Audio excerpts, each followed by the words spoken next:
jornalista do Estado do Jornal à Tarde, a polícia, por exemplo, para prestar depoimento em relação a algum texto, alguma matéria que você fizesse, a ordem era para que se dissesse que os responsáveis eram um dos Mesquitas, os que dirigiu o jornal. Um grupo de médicos vem aqui na sucursal de noite, eu já tinha saído, contam para o chefe do plantão que um colega deles, médico também, havia sido sequestrado naquela tarde. O médico era da esquerda. Aí o chefe do plantão redige uma notinha. Todo o nosso material já tinha ido para São Paulo. Fernando César Mesquita. Ele estava lá de plantão apenas. Redige uma notinha. Fomos procurados por um grupo de médicos, assim, preocupados com seu colega, que foi sequestrado por elementos desconhecidos. Não falou que eram da polícia, que eram do exército, nada disso. Elementos desconhecidos.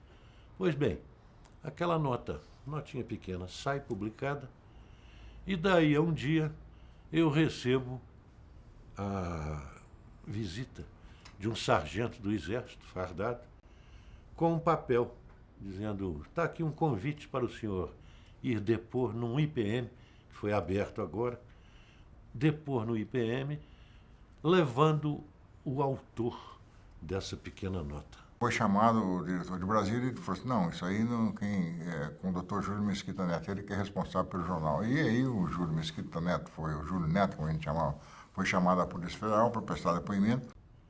Já que o responsável por Brasília não quis apresentar, então tem que ser o responsável por São Paulo. E lá fomos, o doutor Júlio e eu, ao quartel da região militar, do 2º Exército, para que fosse tomado o depoimento dele. Para dizer, bom, quem é o responsável por essa notícia? Seu nome, Júlio Mesquita Neto, tal e coisa. O senhor é o diretor responsável do Estado de São Paulo? Ah, o responsável? Eu vou dizer sim. Oh, que bom, vai dizer quem é o responsável. O senhor está me perguntando, capitão, sobre quem é o diretor responsável pelo meu jornal? O diretor responsável pelo meu jornal não sou eu, não. Aí ele diz, é o ministro da Justiça, Alfredo Buzaide. Surpresa do coronel investigador. Perguntou para o meu pai se meu pai estava querendo ofendê-lo. Meu pai disse, não estou querendo ofender o senhor. É a realidade. Quem determina o que sai no jornal diariamente, não só no noticiário do dia a dia, como também nas opiniões do jornal, quem autoriza a publicação ou não é o ministro da Justiça. De forma que ele é o responsável, não sou eu. Neste momento, quem exerce o cargo de diretor responsável do jornal, que eu aqui simplesmente represento o jornal, mas não represento o cargo de diretor responsável, é o ministro da Justiça. Se o censor deixou passar, ele é o responsável. Não sou responsável, o responsável é o Buzaide. E de fato era o Buzaide, santo Deus. Em setembro de 72, o Rui mandou um telegrama para o ministro Alfredo Buzaide, o ministro da Justiça, comparando os atos deles aos atos de Hitler, de Mussolini e de Stalin, e dizendo que eles seriam cobrados pela história, que seriam punidos por isso. Naquele tempo, chamar o ministro da Justiça de nazista era já uma atitude raríssima no país, né? E ali a gente sentiu um certo orgulho ali naquele momento. Falando que estava envergonhado do país, envergonhado de tudo. Ele é uma coisa assim. Cheio de vergonha por ver meu país degradado a essa condição, subscrevo-me humilhado Rui Mesquita, diretor do Jornal da Tarde do Estado de São Paulo.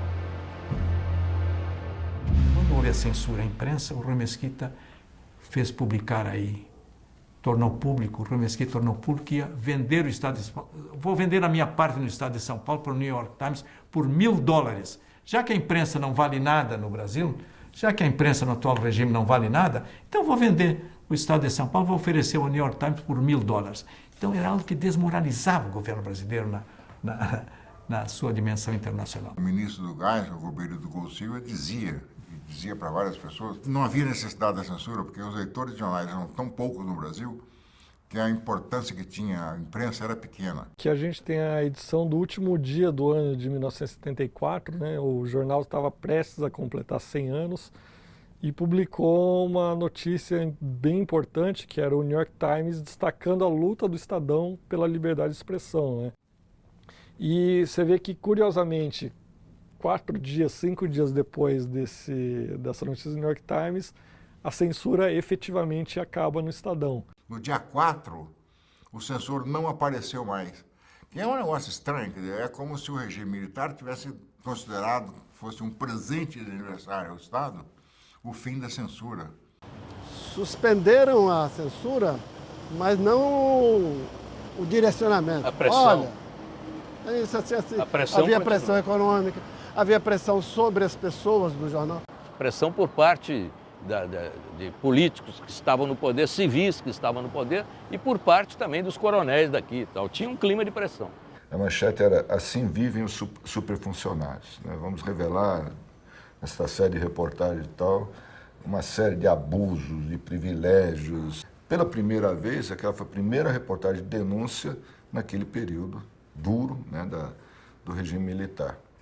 Eles tinham um sentimento tão grande de impunidade, de fazer o que queriam, de poder, de onipotência, né, que as barbaridades eram publicadas no Diário Oficial. Quanto que eles compravam por semana de manteiga, de aparelhos eletrônicos, de viagens. E a gente contou tudo. A preocupação do Dr. Júlio Mesquita Neto era que tivesse comprovação de tudo. O que era difícil, porque todas as entrevistas eram em off. As provas, muitas delas, estavam no Diário Oficial, né? Ou em documentos, enfim, né? Mesmo assim, o Dr. Júlio foi chamado a Brasília pelo Ernesto Geisel, que era o presidente, né? E nós ficamos muito preocupados, né? Vai voltar a censura, né? Eles vão colocar censura de novo aqui. Eu me sentia culpado por isso, né? Quando meu pai se deslocava para o exterior para fazer as denúncias e os seus pronunciamentos para mostrar a situação que a imprensa vivia no Brasil, era essa maneira que ele tinha para se manifestar e tentar alertar a opinião pública do que estava ocorrendo aqui dentro. Eu me lembro de uma frase muito interessante nem sei se é dele, mas eu me lembro dele dizendo isso, do Dr. Júlio, onde ele dizia o seguinte: se você transige no pouco, você transige no muito, portanto você não pode transigir em nada. Ele tinha uma noção muito clara de que o governo, as autoridades, os governantes são passageiros, certo? O jornal é permanente. Então o jornal tem um compromisso com a permanência. O Estado de São Paulo apoiou o golpe de 1964, apoiou, mas não participou de nenhum desmando da ditadura. Não emprestou nenhum dos seus carros para disfarçar prisões, para disfarçar torturas. Não participou da Operação Bandeirantes, que foi aquele centro de tortura instalado em São Paulo. Ao contrário dos outros que também apoiaram e sempre se beneficiaram disso, o jornal nunca chegou a se beneficiar disso diretamente, com isenções e coisas parecidas. Veja, a política do jornal, quer dizer, um dos editorialistas do jornal foi o Flávio Tavares, santo Deus. Nós sabíamos que ele tinha sido, não é?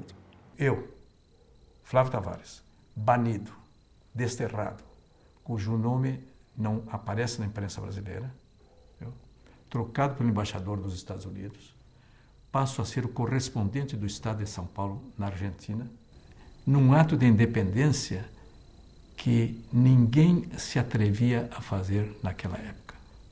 Até porque, há um detalhe, o Estado de São Paulo sempre foi um defensor da política externa dos Estados Unidos, sempre foi.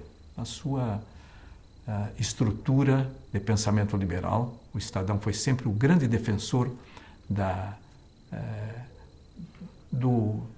não só da política externa, mas até da política interna, da organização da sociedade norte-americana. Eu não podia constranger o jornal e aparecer com o meu nome na imprensa brasileira. Então eu adoto para mim mesmo um pseudônimo de Júlio Delgado. E o Júlio Delgado ficou vários anos no Estado e na imprensa brasileira como sendo um personagem que ninguém sabia quem era, sabia que era um brasileiro que estava na Argentina, etc.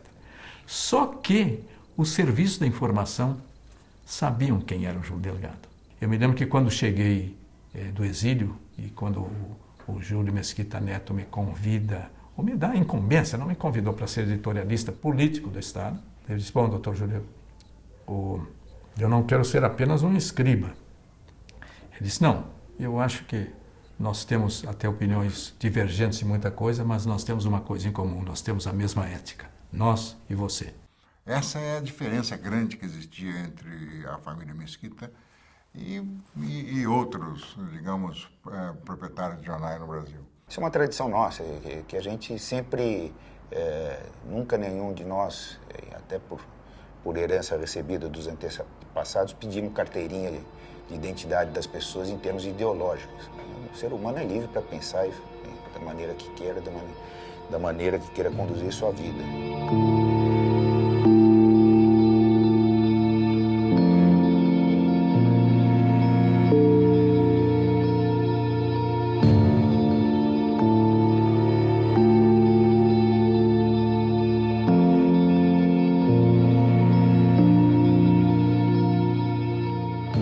A censura era só um dos indicadores de uma fase negra, né? Quer dizer, eu acho que anos de chumbo é um excessivo, não é que é excesso, é menos, foram anos de aço, né? Quer dizer, que a gente viveu de uma maneira cruel, né? Havia um sentimento de medo, principalmente à noite. Apontando a arma para a brisa do carro. Ei, estão loucos? O que está acontecendo? Vocês comunistas, eu sou o quê? Pô, por que é comunista? Porque meu carro é vermelho? Eu gosto da cor vermelha. Se você virasse uma esquina e encontrasse uma Chevrolet Veraneio azul marinho, você não sabia se você ia passar por ela ou se você nunca mais ia ser visto. A proporção que o tempo foi passando do governo Médici foi endurecendo cada vez mais. Chegou ao auge em 74. Né? Foi o pior período em matéria de repressão, de censura, de tudo contra a liberdade. Na época, eles começaram, pouco depois disso, a pegar jornalista mesmo. Não porque tivessem agido criminosamente contra os militares, mas porque pensavam contra os militares. Só isso. O simples fato de ser jornalista te transformava num alvo. Eles prenderam e soltaram, mas depois já começaram a matar.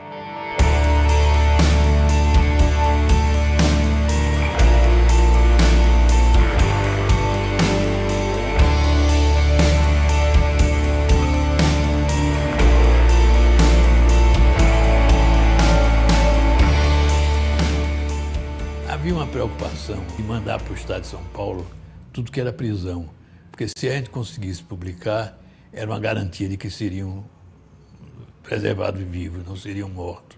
Boa parte do pessoal da sucursal do Rio foi preso e alguns barbaramente torturados, como o Maurício Azevedo.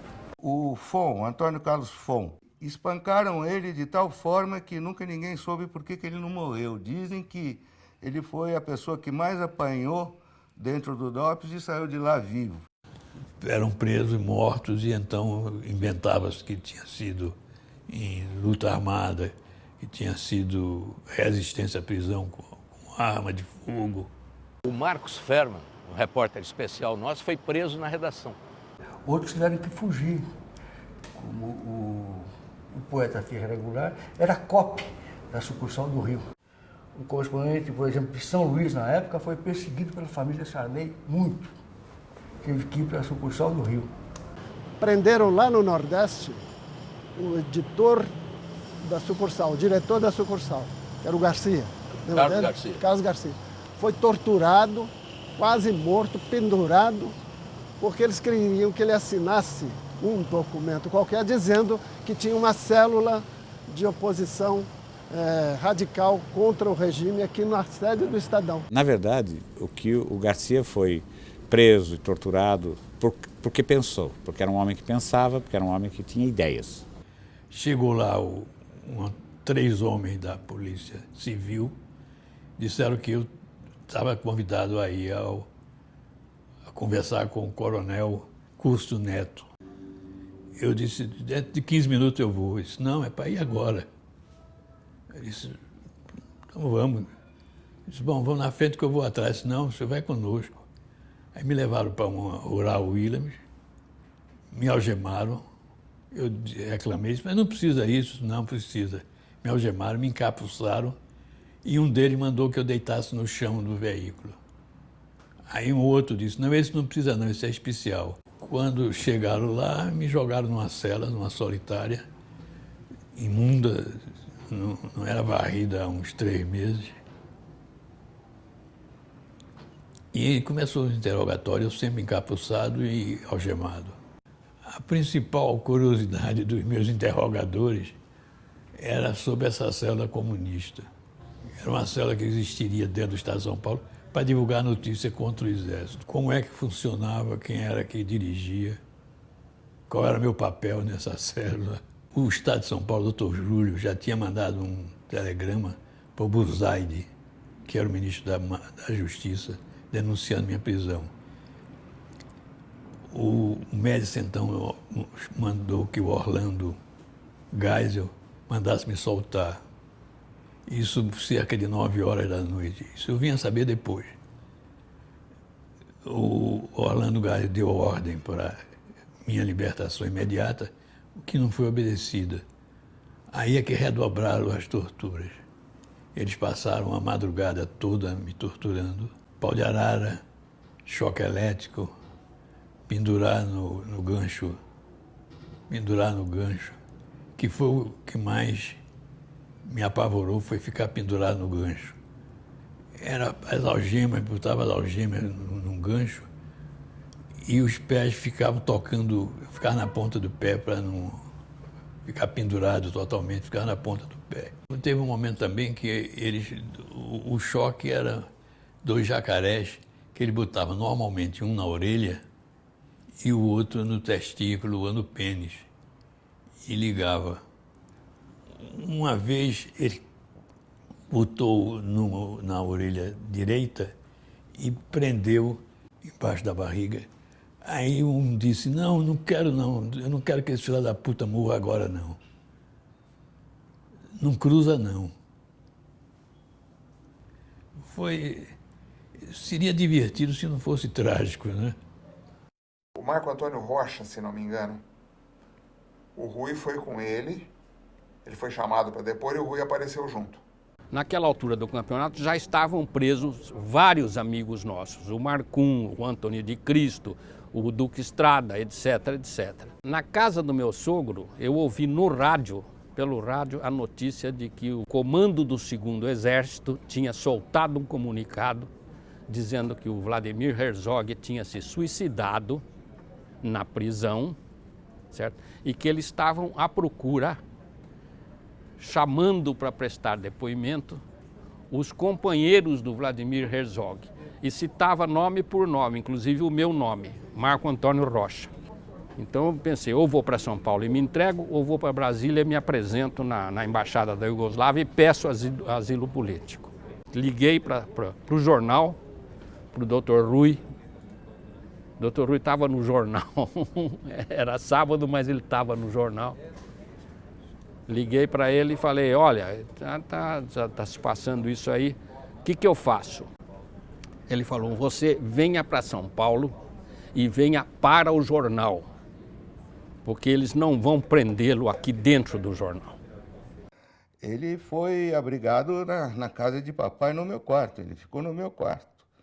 E papai foi pro DOPS acompanhando ele e disse pro militar lá de plantão que ele estava entregando e que no dia seguinte ele ia buscar e queria e fazia questão de que ele recebesse o Marquito da mesma forma que ele estava entregando. Aí o general, que isso, doutor Rui, mas não vai acontecer nada. Nós estamos querendo só que ele preste um depoimento aqui, não vai acontecer nada com ele, pelo amor de Deus, tal. Quem que o senhor acha que nós somos? Aí o Rui falou, eu não sei quem vocês são. O que eu sei é que um outro jornalista, colega dele, morreu ontem, aqui. O Vladimir Herzog entrou no mesmo QG, sozinho, e foi assassinado dentro do quartel. Eu recebi o telefonema do Fernando Pacheco Jordão, dizendo que tinha uma nota do sindicato comunicando e denunciando a prisão de vários companheiros, inclusive do Vladimir Herzog. Mas até aí não se tinha notícia do que tinha acontecido com o Vlado. Então a nota saía falando da prisão, mas não da morte. A tortura estava tão disseminada, da mesma forma como o uso do dinheiro público também não havia controle nenhum, que todo mundo que era preso apanhava, fazia parte do serviço. E eu acho que aí houve um acidente de trabalho, entre aspas, né? Que bateram numa pessoa que não tinha força física, ele era muito frágil, Vlado, né? Baixinho, frágil fisicamente e tal. Eu acho que ele não aguentou e morreu. Aí fizeram a farsa do suicídio, né? Uma foto que você vê na hora que aquilo foi montado, né? Para dizer que foi suicídio. A história é o sujeito se suicidar sem ter altura. Desculpe. Tem coisa que não acontece. A morte dele, ela se dá num contexto em que vários companheiros foram presos. Foi só o Vlado, né? Foi um pessoal ligado ao Partido Comunista, que tinha uma atuação política muito pequena naquela época. O Vlado não era, o Vladimir Herzog não era do partido, certo? Ele era, digamos assim, um simpatizante, mas ele não era membro militante do partido. E foi ele que morreu, certo? Isso provocou uma reação muito grande, né? A partir de São Paulo, mas no país inteiro, em que tiveram um papel importantíssimo o Audálio Dantas, presidente do Sindicato dos Jornalistas, ele e o Dom Paulo Evaristo Arns, arcebispo de São Paulo, que organizaram, junto com James Wright, da Igreja Evangélica, e o Rabino Sobel, né, um ato ecumênico na Praça da Sé, que foi, a meu ver, o símbolo, né, da passagem da ditadura para a democracia.